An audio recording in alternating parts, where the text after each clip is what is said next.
एक छोटे से गांव में रमेश नाम का एक गरीब लड़का रहता था। उसके पिता खेतों में मजदूरी करते थे और माँ घरों में काम करती थी। घर की हालत बहुत खराब थी, लेकिन रमेश बहुत मेहनती और ईमानदार था। एक दिन रमेश स्कूल से घर लौट रहा था। रास्ते में उसे सड़क के किनारे एक काला बैग पड़ा हुआ मिला। उसने बैग खोला तो उसके अंदर बहुत सारे पैसे और कुछ जरूरी कागज थे। रमेश कुछ देर सोचने लगा।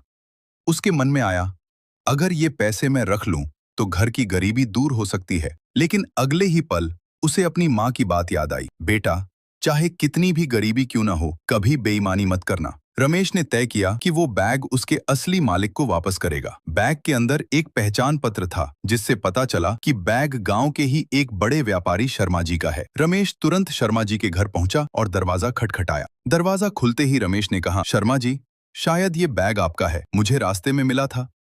शर्मा जी ने बैग देखा तो उनकी आंखों में खुशी आ गई। वो बोले, बेटा, मैं इसे पूरे दिन से ढूंढ रहा था। इसमें बहुत जरूरी कागज और पैसे थे। शर्मा जी रमेश की ईमानदारी से बहुत खुश हुए। उन्होंने रमेश को इनाम में कुछ पैसे देने चाहे, लेकिन रमेश ने विनम्रता से कहा, मुझे इनाम नहीं चाहिए, मैंने सिर्फ सही काम किया है। रमेश की बात सुनकर शर्मा जी और भी प्रभावित हुए। उन्होंने रमेश की पढ़ाई की पूरी जिम्मेदारी लेने का फैसला किया। समय बीतता गया। रमेश ने मेहनत से पढ़ाई की और आगे चलकर एक बड़ा अधिकारी बन गया। एक दिन वह अपने गांव लौटा और स्कूल के बच्चों से कहा, गरीबी से डरना नहीं चाहिए, लेकिन बेईमानी से हमेशा दूर रहना चाहिए। ईमानदारी का फल हमेशा मीठा होता है। और उस दिन पूरे गांव को समझ आ गया कि सच्चाई और ईमानदारी ही इंसान की सबसे बड़ी ताकत होती है। इस कहानी से हमें ये सीख मिलती कि ईमानदारी और अच्छे कर्म हमेशा इंसान को आगे बढ़ाते हैं। ऐसे ही कहानी देखने के लिए चैनल को सब्सक्राइब करें।